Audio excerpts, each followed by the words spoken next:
Morning, welcome back to the channel to a new blog. এখন বাজছে ভোর 5:45। আমরা কাল রাতে এসেছি তিরুপতি। কাল রাতে খুব অবস্থা খারাপ ছিল, মানে কাল রাতে না, কাল সারাদিনই খুব অবস্থা খারাপ ছিল, তো কোনো ভিডিও করিনি। এখন ভোরবেলায় 4টের সময় আমাদের বাস নামিয়েছে, তো আমরা স্নান ফান করে এই যে মন্দিরে যাব বলে রেডি হয়ে গেছি। তো চলো আজকে তিরুমালার ব্লগ তোমরা দেখবে, আর আজকের ব্লগে একটা সারপ্রাইজও থাকবে।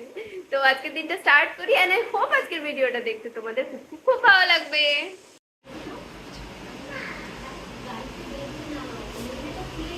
আমরা রেডি হয়ে বসে আছি, বাইরে ভীষণ বৃষ্টি হচ্ছে। ব্রেকফাস্টে দিয়েছিল ইডলি, দোসা, উপমা, সাম্বার, চাটনি। যে সারপ্রাইজের কথা বলেছিলাম, এখন সারপ্রাইজটা দেখতে কিছুক্ষণ পরে। আমি এক্সাইটেড। কোনোদিন তিরুপতি গেলে চুল দিয়ে আসবো, এটাই বলেছিলাম ভগবানের কাছে। তো আজকেই সেই দিনটা, আর আমার দেখা দেখি পিলুও বলল পিলুও চুল দেবে।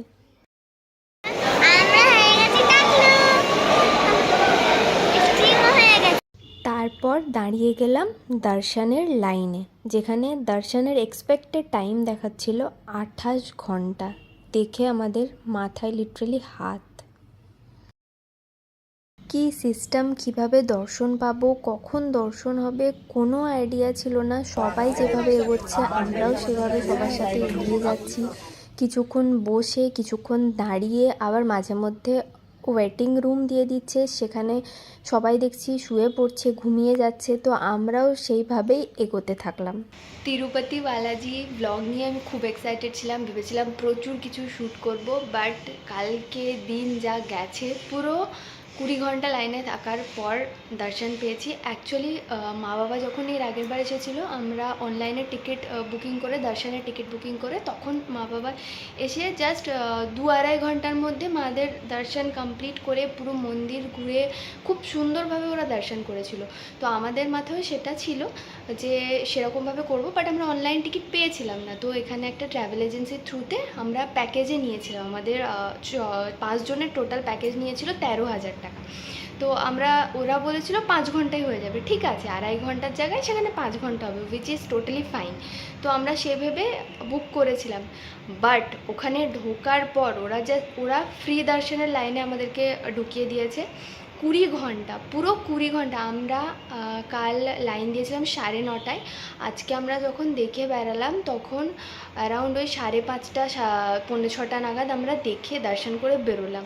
আর ওখানে দর্শনের সিস্টেম এত বাজে, বিভৎস বাজে, যেখানে সেখানে গেট বন্ধ করে দিচ্ছে, ওখানে ওয়েট করতে হচ্ছে মানে কয়েক মিনিট না, কয়েক ঘন্টা। এক জায়গায় 4 ঘন্টা ওয়েট করেছি, এক জায়গায় 3 ঘন্টা ওয়েট করেছি, এক জায়গায় 2 ঘন্টা ওয়েট করেছি। এরকমভাবে গেট আছে, সেখানে লক করে দিচ্ছে আর ওয়েট করতে হচ্ছে।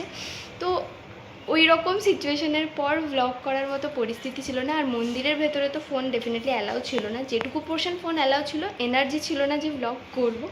তো যেটুকু ক্লিপস আমি নিয়েছিলাম সেগুলো দেখালাম। আর বাকি সকালে বেরোনোর পর আর এনার্জি ছিল না ভিডিও করব। কোনো রকম মানে নিজেকে একটু মোটিভেট করে ছবি কয়েকটা তুলেছি, তো সেগুলো আমি দিয়ে দেবো, তোমরা দেখে নিও। আর ব্লগের শুরুতেই বলেছিলাম যে সারপ্রাইজ, তো এটাই ছিল সারপ্রাইজ। তো আজকে আমরা এবার ফিরছি। আমি এখন তিরুমালা থেকে নেমে আমরা তিরুপতিতে হোটেলে আছি, আমাদের কিছুক্ষণই বাড়ি ফেরার ট্রেন। তো আশা করি এই কিছুদিনের ব্লগগুলো তোমাদের ভালো লেগেছে, আর ভালো লাগলে do like, comment, share and subscribe to team. আবার নেক্সট ব্লগে খুব জলদি দেখা হবে। Bye bye.